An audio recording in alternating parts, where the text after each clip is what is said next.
So hello everyone, welcome back to my channel. This is me Satyansh.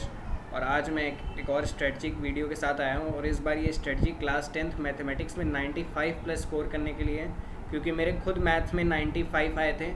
So I would like to help you all in scoring 95 plus in mathematics. So let's start the video. See, first point is revise your coaching or your teacher notes.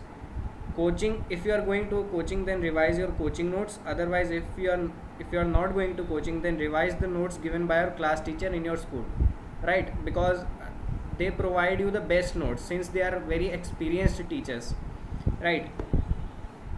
Second point पे आते हैं, complete your coaching assignments.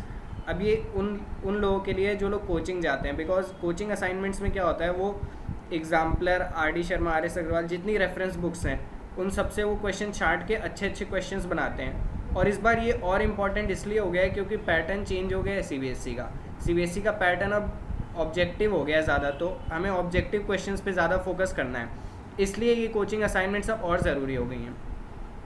Third point, special emphasis on NCERT, specially examples जो होते हैं ना यार, वो हम क्या करते हैं, नेगलेक्ट करते हैं जनरली, डायरेक्ट हम एक्सरसाइज पे भागते हैं। ऐसा नहीं करना है। एग्जाम्पल्स एनसीईआरटी के ज़्यादा इंपॉर्टेंट होते हैं एक्सरसाइज से, क्योंकि वो बेस बनाते हैं एक्सरसाइज को सॉल्व करने के लिए।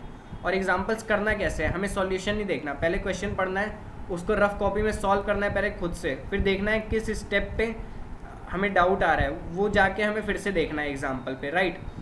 फोर्थ पॉइंट पे आते हैं, लर्न फार्मूले ऑन रेगुलर बेसिस, राइट।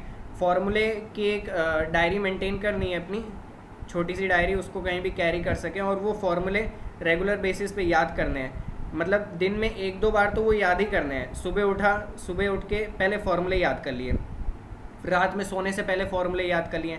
इससे क्या होता है यार, फार्मूले याद हो जाते हैं तो कभी कोई क्वेश्चन तुमको देगा तो तुम उसको तुरंत सॉल्व कर लोगे।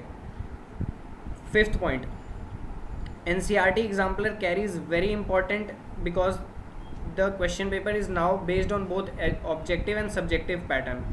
NCERT exemplar की एक इम्पॉर्टेंस बहुत बढ़ गई है, क्योंकि इस बार क्वेश्चन पेपर यार सब्जेक्टिव और ऑब्जेक्टिव दोनों है, और NCERT exemplar में भी ऑब्जेक्टिव ज़्यादा होते हैं। और ये उनके लिए हैं जो कोचिंग में एनरोल्ड नहीं है, क्योंकि कोचिंग में जो एनरोल्ड थे उनके लिए मैंने ऑलरेडी बता दिया, कोचिंग असाइनमेंट्स सफिशेंट हैं, क्योंकि उनमें ऑलरेडी एग्जाम्पलर से क्वेश्चन होते हैं।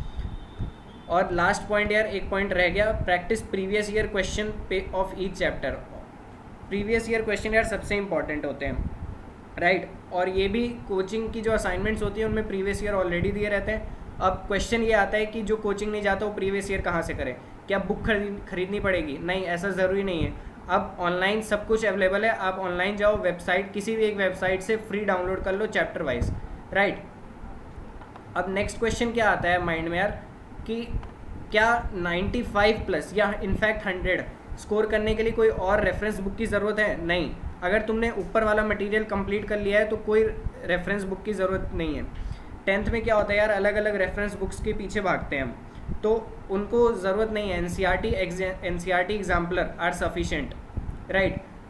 और जो फाइनल नोट है मेरा यार, after completing your course do buy sample papers. अब इसमें सैम्पल पेपर्स मैंने जो फॉलो किए थे अपने टाइम पे, वो अरिहंत के किए थे।